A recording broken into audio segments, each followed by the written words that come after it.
Dear friends, I'm your host Sharath, and today on MANATV International, I'm doing a special episode about a book, a historian. And this book is marked in history about Indian history called An Entirely New History of India with our surprise historian who's a French individual.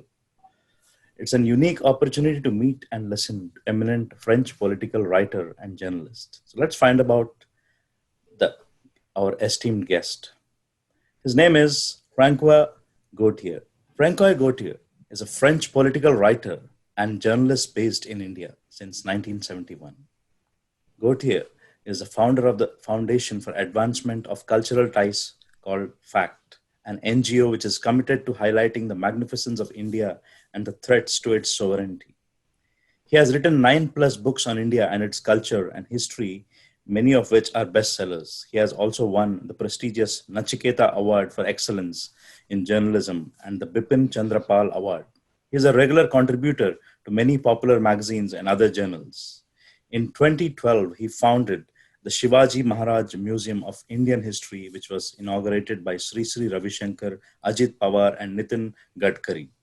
He lives with his wife Namrata Gautier in Pondicherry, who is also part of his team in India. So let's find about this project on the event on December 12, 2020, which is from 7 p.m. to 9:30 p.m. PST, and also on December 13, 2020, online at 11 a.m. to 1:30 p.m. EST. And the link to register is on the screen scrolling. So let's meet our esteemed guest and historian, Francois Gautier. Welcome to our show, Francois. How are you doing today? Yes, I'm doing good. Thank you very much. So it is night now in India, and for you, Absolutely. morning in the States. Yes. I'm here in New York and it's pretty chilly here. So how's the weather there in Pondicherry? Yeah, I'm in Pondicherry at the moment, going to Delhi next week. It's monsoon in Pondicherry and cold in Delhi, Mhm. and Pune, where the museum is fine. It's in between the two. It's neither too cold, it's sunny.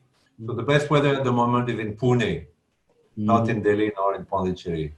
Okay, that's good. So you're heading toward Delhi and Pune and on different projects regarding your book and your expedition to find out about history and to renew or revive history and dig into more deeper details which are hidden and give us a new perspective of India. So that's wonderful. So firstly, I want to talk about before talking about your book, I want to get into the history of India because I love history myself and wanted to know why did you choose the history of India as your subject, and what fascinated you, and what are the different aspects you're going to broach in your uh, event on 12th and 13th of December?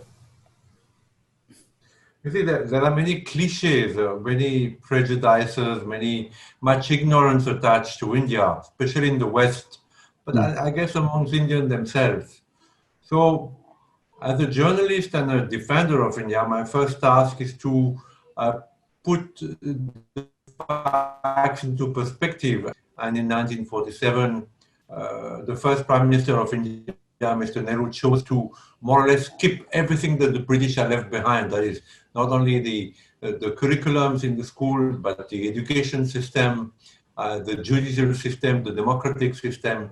So today, India is a little bit of a replica of what the British left, not only in terms of Indian history, but also in terms when you go to Delhi and you see, the buildings, the parliament. Of course, now they're making a new parliament. The parliament, the way it functions, the president of India was very much like the viceroy of India, with horses and a lot of ceremony, a huge palace.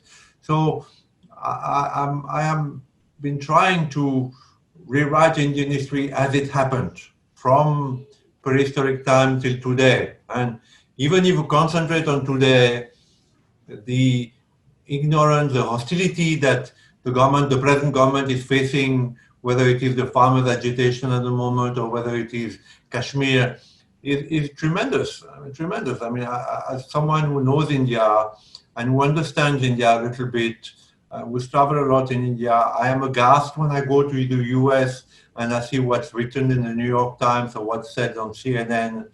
Or I'm aghast when I go to France and I see what the French television or the newspapers say about India.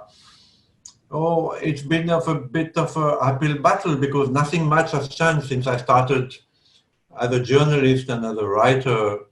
I don't see a big difference, actually. I see that there's still a lot of ignorance about India Mhm. at a moment where, because of the COVID, the COVID has changed everything, actually. Correct. The results of the COVID are going to be tremendous in terms of geopolitical, economic, everything. Now, if you look at the economy-wise, the Chinese used to concentrate most of the industries in the world. That means most industries in the world, from Apple to Reebok to Adidas, they made the product in China. Now, when the COVID started from China, whether it came from a market, whether it escaped from a laboratory, nobody know. We'll know one day for sure. But what is certain is that the West is having a second look at China. Maybe not right at the moment because people, Europe is struggling with COVID, is trying to contain it, America too. So there's a kind of urgency at the moment. But at some point, the world, the Western world, is going to think we put all our bets on China. Isn't that a mistake because of the COVID? So we need to relocalize, and we have to relocalize the country which is nearest to China, which is demographically very similar, which got a lot of population, a lot of labor, a lot of knowledge, is India. So the question is, we're going a little bit away from Indian history, but we'll come back to it. The question is India ready for a relocalization of all these big companies, Apple and all the big companies, all the pharmaceutical companies that have been manufacturing in China because it is cheaper? Is India ready for that? And then there's a conflict between India and China in the Himalayas, particularly. The Chinese are very ruthless, very smart. They are Indians are much more innocent. Every time they get fooled by the Chinese. So there is also a military conflict. So it's very important that India. So let's delve into the book which you have written. Yes. It was So nice. this book, which is called An Entirely New History of India, Mhm. uh, sets to recount the story of India from prehistoric times till today, till Mhm. Mr. Modi. It's a very ambitious book, but Wonderful. it's backed by a lot of research, Mhm. and we have tried to throw a light on many events in Indian history that have not been explained properly, whether it is, you know, the mastery of iron, the invasion of Alexander the Great, uh, the invasions of India, which were extremely bloody and extremely violent, or the independence movement, or today the removal of Article 370 by the government of Mr. Narendra Modi. So it's probably, without boasting, it's the first book that actually writes Indian history as much as possible as it happened, not as the British have said, and how the Marxist historians have taken up the British theories, whether it is the Aryan invasion theory that has divided India like nothing else, or the independence movement where the only credit is given to Mr. Nehru and Mahatma Gandhi, or you know Aurangzeb, which is treated as an icon in most history books, but actually was a monster. So from this book, it led to a museum because I started studying Indian history very closely, especially after witnessing the ethnic cleansing of the Kashmiri Pandits in the Valley of Kashmir. I started studying Indian history and I started doing exhibitions. Uh, and one day I had so many exhibitions, I didn't know what to do with them. It was costing money to store them in an apartment. So someone gave me a piece of land. Sri Ravi Shankar gave me a piece of land near the Pune airport. And I started a museum with donations, the Seva Museum, a free museum. The entrance is free, where as soon as I have some money, I make a building, and then I have an exhibition. So now we have about 18 buildings and 22 exhibitions. I keep on making exhibitions at the moment. A series Wonderful. of exhibitions on women warriors, which are made in Bombay, Udaipur, Pune, different places. And so it's been a very fascinating but very difficult subject, because Indian history is a very difficult, a very touchy subject. Uh, Nobody has dared to touch it really. Every time someone tries to touch Indian history, it creates a huge ruckus in India. But of course, I'm a Frenchman. I'm neither a Hindu nor an Indian. I'm outside caste, and I have a little bit of militant spirit. So I have plodded on with that museum in spite of the difficulties. And fortunately, I have the chance to have in the US a very good team, Prajna Kishni and Mrs. Chandakara Kamat and Dhiren Mehta, and many others who have tried to support me. Mhm. Thus, we have an event. We have two events on Saturday and Sunday to fundraise for this museum, because, as I said, it's only a donation museum. And of course, people give with their heart, and that's what makes it very precious. We have a foundation in the US which has 501c with tax exemption, and we have a foundation in India which also has tax exemption. That's this is my pet project, and I have written many books. I've written 29 books actually, both in French and English. Mhm. Uh, this is not the latest one. I have just finished an encyclopedia on Ayurveda, which is coming out in France next Wow. year in March, and I'm writing an encyclopedia on pranayama also for a French publisher. I have a book on Kashmir, which I'm going to sign very soon, because there's a lot of misinformation in the West about Kashmir today, a lot of ignorance. So Mhm. I keep writing books, but this museum is important to me. I feel that a book has a limited life, shelf life of a book now is short, 2, 3 years, Because of the maybe internet, right? 4 years I think so. maximum. Because of the So, online thing. I mean, yes. the So upheaval of. a museum will last much longer, and hopefully, before I die, I will have the time, the energy, and the enthusiasm, and also the money to build the museum I'm dreaming of. Like in America, there's a culture of museum which is unique. And I don't think any country but the United States has this culture of museum. The museums in the US are extraordinary. Whether it is, the Space Museum in Washington, or whether it is the Petroleum Museum in Houston, or even the Jewish Holocaust Museum in Washington, which is absolutely unique. India doesn't have a museum culture, unfortunately. This Yeah. is part of this I wanting to forget wish you Indian all the luck for history. your museum, and to expand, Yeah. many dimensions of your museum, so that people can understand India better. Because I'm surprised that you having a French origin. I know that you'll have a neutral canvas to you know have an aerial view about India without a bias, because you're not born Indian, so you'll take out all the prejudices out of the way, and you can have a clean view of what India is all about. But still, when you have delved into the depths of Ayurveda and the spirituality of India, and more of Indian history, into, I mean, in a deeper dimensional value. I mean, I truly appreciate you for that. I'm glad I'm doing this interview with you today. So. Thank you, thank you. But actually, people like Sonia Gandhi or Mother Teresa, they always feel that they have something to give to India.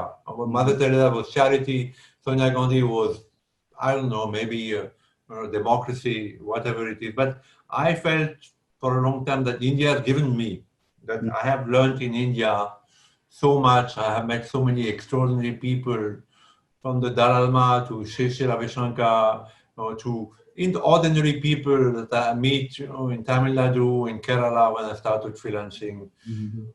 my wife, of course, I'm married to an Indian, Namrita, and for 30 years, and she's been a great support Mm. in my personal life as well as in that museum. I couldn't do it without her support. So I feel I have a debt towards India. You know? I feel Wonderful. that I got so much from India that I need to give it back. So this museum is my way of giving back because, as I said, there is no museum culture in India. The museums that exist are mostly government run, so they're very dusty, they're very politically correct. You know, I remember when I first went to Pune, I was a great admirer of Shivaji Maharaj because I'm a Frenchman brought up in the glory of Napoleon. My family used to live very close to Napoleon's tomb in Paris. So I had heard of Shivaji Maharaj. When I went to Pune first time, maybe in 2010, 10 years ago, I was looking for a similar museum like we have in France for Napoleon. It's called Les Invalides. It's a huge museum where Napoleon is buried. You know, everything is there about him, his life, his mistresses, you know, his wars.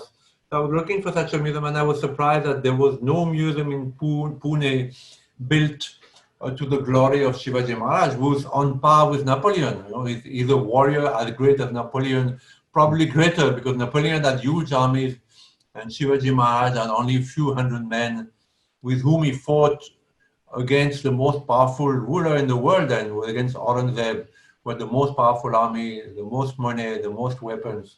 And he won that battle because when Shivaji Maharaj died at the age of 52, the Mughal Empire had started to crumble.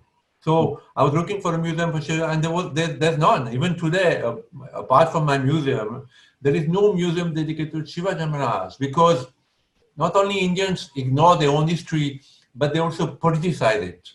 That is a tragedy of India, is that Indian history is politicized. Whether it's the Aryan invasion, you know the Aryan invasion, don't you? Yes. That white people came from the West, Yeah, I was reading mostly. about your article on the Aryan invasion too. Yes. Right. So most historians say it came from Western Russia, from the Urals mountain. Some white people came to India, you know, and imposed upon the tribal and the dark-skinned Dravidians, you know, the Hindu religion, the caste system, and the Sanskrit language. But now it is there in my book, of course, you know. But I have been saying for many books before, there's never been an Aryan invasion. Actually, Aryans from India went westwards. You know, went westwards first to Iran, then to Greece, and eventually to some parts of Europe like Ireland, where the Celtic culture owes much to the Vedic culture. So this Aryan invasion has divided India because politicians today, even in Tamil Nadu, say, we are Dravidians, we are the first inhabitants of India, you Hindi-speaking people, you Brahmins, you white-skinned people, you know, are just frauds, you know. And so there are some parties in Tamil Nadu will use that, but it's completely a fraud because there was never an Aryan invasion. So in the same way in Maharashtra, politicians, particularly the NCP and the Congress, have divided the admirers of Shivaji Maharaj between the Brahmins, who are mostly those who hold the knowledge about Shivaji Maharaj, those who have written the books, those who have, you know, preserved that knowledge, and, you know, the lower caste, you know, some of them who have converted to Buddhism, who are Dalits or followers of Ambedkar, but still admire Shivaji Maharaj. So these two are pitted together. You know, the political parties of India managed to divide the followers of Shivaji Maharaj. So when I started my museum, I got threats from these people, you know, who are admirers of Shivaji Maharaj, but who are Dalits or, you know, lower caste, saying, don't put anything about the Vedas, don't put anything about the Brahmin, don't put anything about Mother India, or. But of course, as I said, I'm a Frenchman, and I carried on. But yet I put a small shrine to Buddha and with a photo of Ambedkar, and, you know, the threats have ceased. So it's very sad. Not only we need to rewrite Indian history, but we need also to that the politicians, you know, have a little bit of good sense and start looking at the greatest of their own history instead of using it to divide people. So the second task, of course, is to rewrite the curriculums in school so that children learn to be proud to be Indian. Because unfortunately, today Indian children, many of them, you know, are not proud to be Indians. They run down their own country. They look at everything from a Western point of view.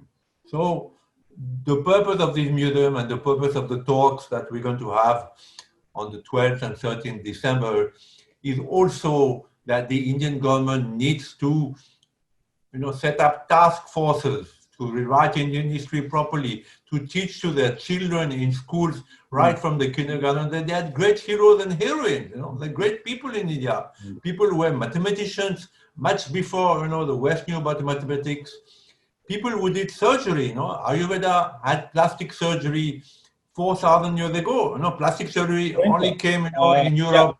we'll discuss about that. But quickly, I wanted to ask you a question about your event also. And as you said, you wanted to relocalize the companies back to India. So, do you think that that is getting accomplished, or is there any solution for that?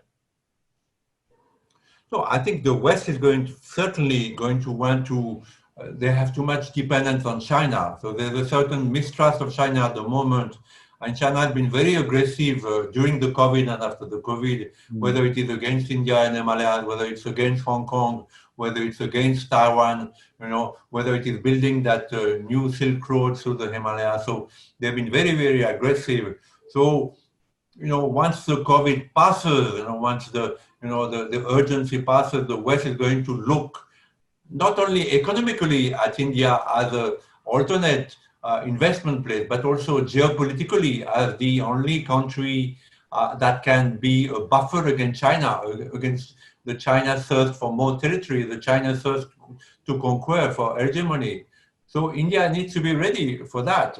I feel that, you know, I'm not sure that India is looking at the situation in that way, that it needs to be ready, not only economically as an alternative to China, but also that the West will look to India to be a buffer, eventually a military buffer, a nuclear buffer against the Chinese threat, because they're the real Chinese threat to the world. And I think the US, as usual, has been the first country to recognize it, to say, yes, there is a Chinese threat to the world. The Chinese have, they have a thirst to conquer the world economically, eventually politically, eventually in a military sense. So it's a very important factor at the moment. And of course, in my book, I mention it. I speak about China, especially in the last 50 years.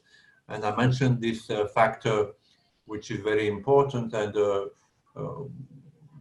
I do hope that the government of India will hear that plea.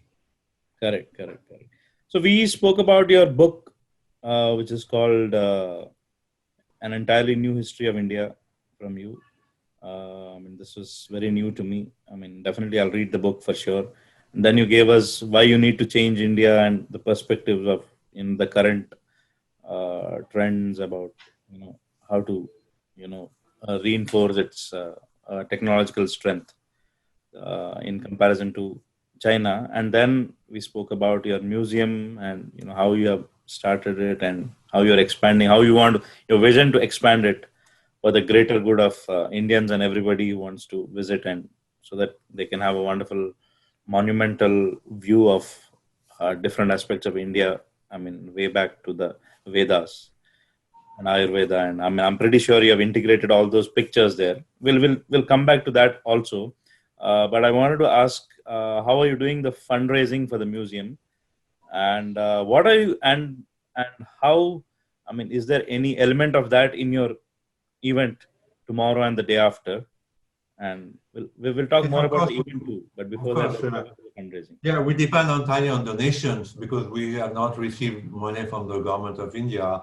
Mm. So the fundraising happens through donations. Through, I do the fundraising mostly. Normally, I travel and I've come to the US 2, 3 times. I travel and I make a plea for the museum, and people donate. So that's how we're surviving. Every month we have a staff in the museum.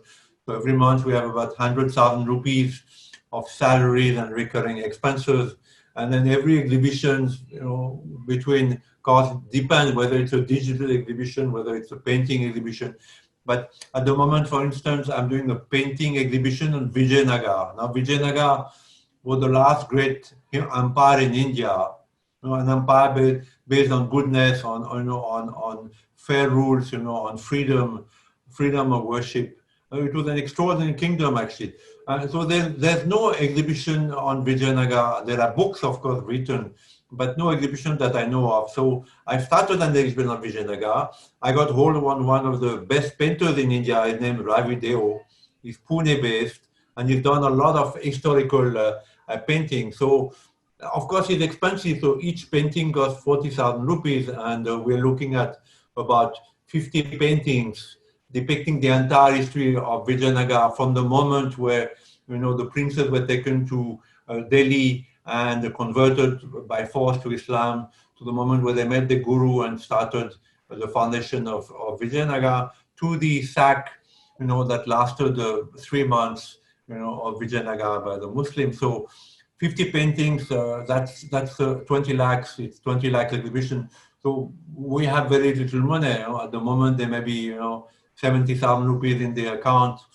So, it's like a patchwork. I get this money, I put it here. Now I have an exhibition in Udaipur, which also a painting exhibition on Tarabai, one of the great queens of India. So there also I need to find the money to sponsor the painters and the historian. So no, it's not easy because, as I said, history is a touchy subject, and the big corporation, the big companies are used to give to education and healthcare. So, so I have met quite a few of them. Even Mr. Modi introduced me to two, three of them when he was Chief Minister of Gujarat, So and you I met him a you few did meet times. Modi, Mr. Yeah, Narendra yeah, I Modi. met him. He was Chief Minister of Gujarat three, four times, and after he became Prime Minister, I met him once. I'm hoping to meet him again soon, but Absolutely. now he's become a difficult man to meet. So he put me in touch with some corporates who received me, of course, because Mr. Modi's word is very, very important to people. But ultimately, even though it was Mr. Modi, they told me, oh, we mostly give, we have projects with village empowerment and water and health, but this is a little difficult subject for us and we don't feel comfortable. So I never got the money from corporates. Though I'm still hoping because only big philanthropies, two, three big philanthropies, I need 15 crores rupees to do the state of the art museum, which should be on par with any museum in the world, but I'm not getting that kind of money. I'm not getting that kind of money. All right. I mean, we wish you luck for that, and let's conclude with what this event will comprise of. In a nutshell, or just So summarize the event, what. yeah, the event will be simple. There'll be as here we'll talk about Indian history. It'll lead to my book, and then it'll lead to the museum, and there'll be some videos, like a tour of the museum, so that people can see what's happening in the museum, what is there, and then there'll be a plea for fundraising because, as I said, I desperately need money to keep on expanding that museum, to keep the momentum that I have in the museum, and then there'll be question and answers, and that probably will close, the session for I think 3 hours for the two sessions each. It'll be quite full and quite eventful, and I think quite interesting for people to watch, because of course I'm passionate about Indian history, so I can talk about it for a good period of time. Correct, correct. That's Thank you so much. thank you. So, so friends, that was Francois Gautier about his book, which is an entirely new history of India, and the event is on December 12th again, 7 p.m. to 9:30 p.m. December 13, 11 a.m. to 1:30 p.m. EST. Both. The second day is EST, and the first day, I repeat, is PST. Anyways, I'm sorry. Let's edit this part. I mean, I think I was not bang on there.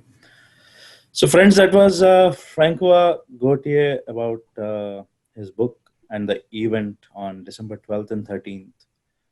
12th is 7 p.m. to 9:30 p.m. PST, and 13th, December 13th, is 11 a.m. to 1:30 p.m.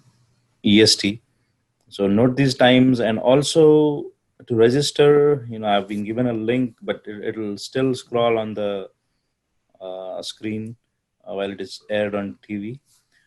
It is http colon slash slash tiny.cc slash talk by Francois Gautier. And, the spellings will be on the screen.